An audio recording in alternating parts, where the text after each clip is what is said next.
Hola, ¿cómo les va? Somos el grupo 4 Forest Gump. En esta oportunidad venimos a presentar el trabajo práctico para la cátedra de entrenamiento deportivo. Pasa la diapo, por favor.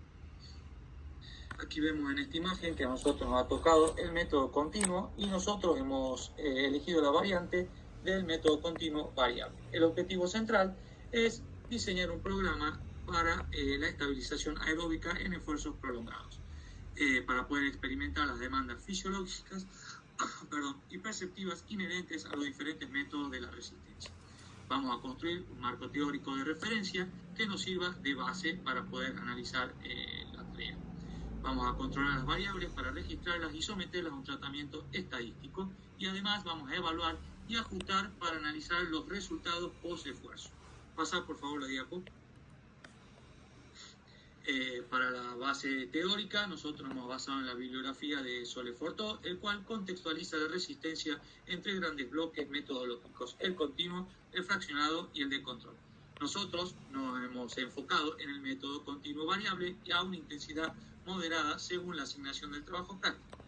La prescripción nosotros la hemos utilizado en la fórmula de frecuencia cardíaca de reserva, y la escala de Boll es una alta validez ecológica, tiene viabilidad de campo y además podemos usarlo sin evaluaciones previas de laboratorio. Los fundamentos nos hemos ocupado en esta oportunidad de Navarro, a donde ubica el aeróbico medio asociado a un umbral anaeróbico entre 3 a 4 milimoles de lactato y del 66 al 85% del VO2 max.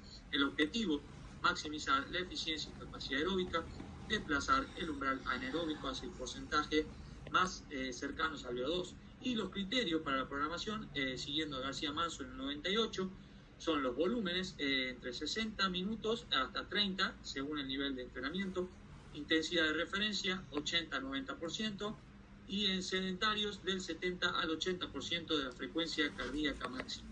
Pasa por favor la diapo. Aquí vemos dos deportes para trabajar el aeróbico que nos toca a nosotros.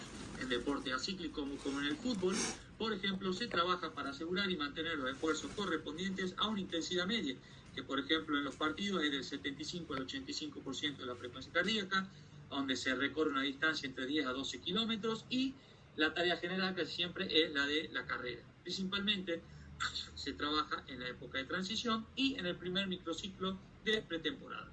A su vez, en los deportes cíclicos, por ejemplo en los 5.000 metros, donde una deportista no pueda mantener el ritmo, por ejemplo, se le diseña un trabajo, en este caso nosotros en modo de ejemplo, de 30 minutos, con diferentes intensidades de la frecuencia cardíaca de reserva.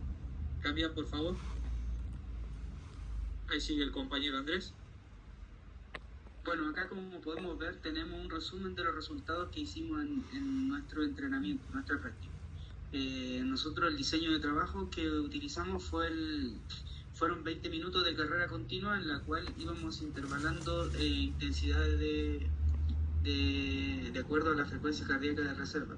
Hicimos 300 metros, el 90% de la frecuencia cardíaca de reserva, y 60 y 100 metros de recuperación, el 60% de la frecuencia cardíaca de reserva.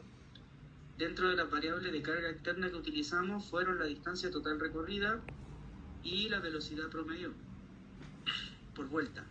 Las variables de carga interna que utilizamos fueron la frecuencia cardíaca tanto del trabajo como de la recuperación, la percepción subjetiva del esfuerzo y los indicadores de fatiga como el sudor y la coordinación en la carrera. Pasa la diapositiva.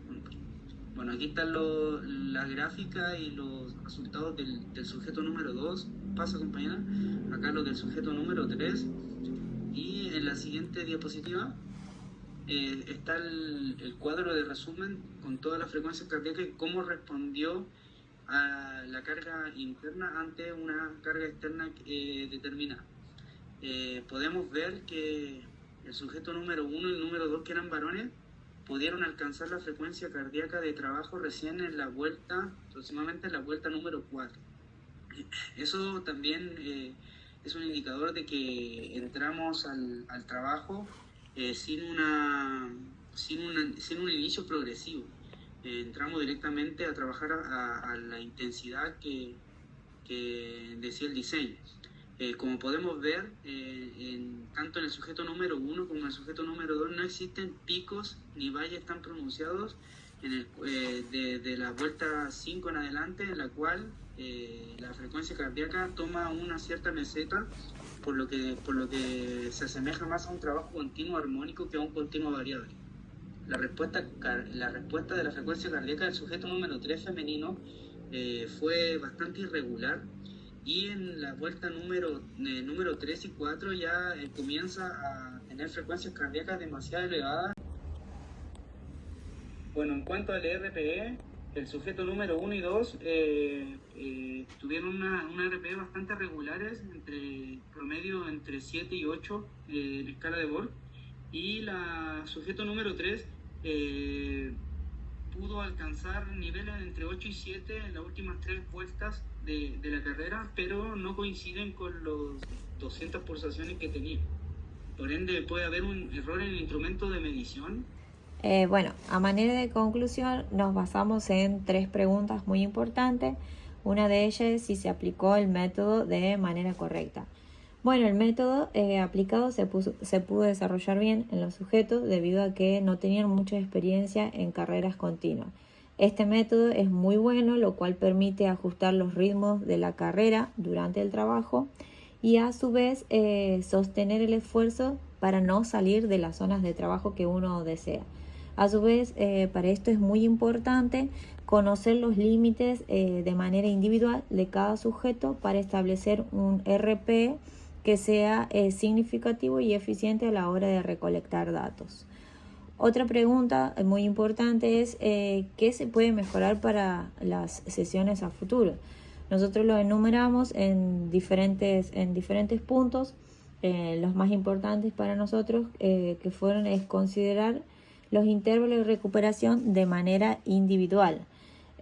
Además también cambiar lo que es la carga externa de metro, en vez de metros, utilizar los tiempos. A su vez también coordinar una toma de datos de manera más organizada y más precisa para que estos datos sean eficientes y significativos. A su vez también una entrada en calor orientada al trabajo de manera progresiva y especializada al trabajo que íbamos a hacer, a su vez para llegar a la zona que se desea trabajar. Otra pregunta muy importante que nos hicimos es, de acuerdo a los resultados, si se lograron los objetivos iniciales. Si bien todos pudimos cumplir en la totalidad el trabajo, pero si vamos al caso, ante la respuesta ante la carga, el sujeto número 1 y el sujeto 2, la frecuencia de trabajo alcanzada fue la que se buscaba, es decir, que su comportamiento con respecto a la frecuencia cardíaca fue casi similar. Si vamos al caso del sujeto número 3, fue totalmente diferente. Lo que podemos destacar es que el tiempo fue demasiado corto para bajar la frecuencia cardíaca. A su vez también lo que se indica es que este trabajo haya superado la frecuencia cardíaca, haya trabajado en otra zona y así provocar lo que es una posible acidosis en el medio del trabajo. En sí, todas estas cosas, volvemos a los ajustes para la próxima sesión que se va a tener en cuenta para corregir todos estos errores. Bueno, muchas gracias.